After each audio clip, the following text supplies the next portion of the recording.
I thought you were finished with them, Mick. His mother frowned. They're my family, too. You should give them a chance. They care about me. His father's brows angled down, judgment on his features. They don't care a thing about your immortal soul. They're too happy to damn you without a thought. He's a lure to your homosexuality, and she's the source of it all. We never should have allowed you to be around them. The vehemence in his father's tone, the edge of hatred in it, had Mick rising to defend Jessi and Adam before he closed the subject. That's untrue. It's also something I don't want to talk about with either of you. I love Jessi and Adam, and I have since I was a kid. Mr. and Mrs. Franklin, too. You have a family the Lord saw fit to bless you with. If you spent more time with us and less with outside influences, you'd have a wife and children by now. Instead, you're covered in tattoos and surrounded by temptation, his father said. This has been a pretty good visit so far, so let's stop now before anything else hurtful gets said. Please, Mick added. He did need to talk through all this stuff with them, but not in the middle of a party, and certainly not when he was in the same place with Jessi and Adam for the first time in years. His parents nodded, frowning.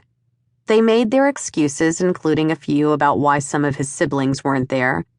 His older brother and sister had come by earlier. They would be there for him, even if they didn't always understand his choices.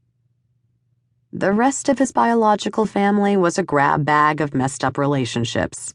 He was working on letting go of it all, but that was way off in the future. Right then, it still weighed on him. By the time they'd left, so had the Franklins. He tipped his chin and grinned at Asa and Duke after a quick hug of both men's girlfriends, and found Adam and Jessi. Ready? Are you sure there are still people here? Jessi said. There are. Most of them work here and are hanging around for free booze and food. The guests are gone. The photographer is headed out. Where are we off to? He wanted to be with them, away from everyone else. Felt like he had to, or lose his nerve. Come to my house, Adam said. I've got food and a wine cellar. Mick grinned at him. Well, you gonna need that much booze? Jessi snorted. Whatever it takes to get you two talking at long fucking last. They both goggled at her. What? It's not that I never say the F word. It's a great word after all. I'm just more judicious than you two are. How he'd lived years without her wasn't something Mick wanted to think on just then. She'd been his heart for so long, and then he'd cut her off. That absence had been a raw wound that had never healed. But there she was, and he let himself love it. Love her. You're absolutely correct, Jessilynn. You're far more judicious than us in all ways, I'd wager. Mick kissed her forehead. Adam gave them both his address, and they left to follow him to his place.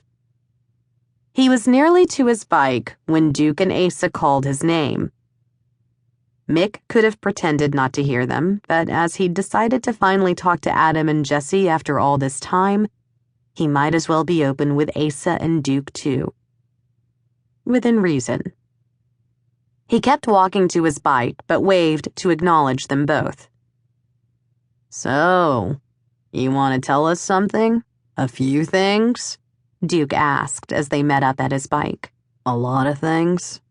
Asa added quietly. I know I've been putting you off about this whole thing, and I know I promised to tell you, and I will. It is a truly long and complicated story, though. Right now, I'm on my way to Adam's place to talk with him and Jessi, so it has to wait.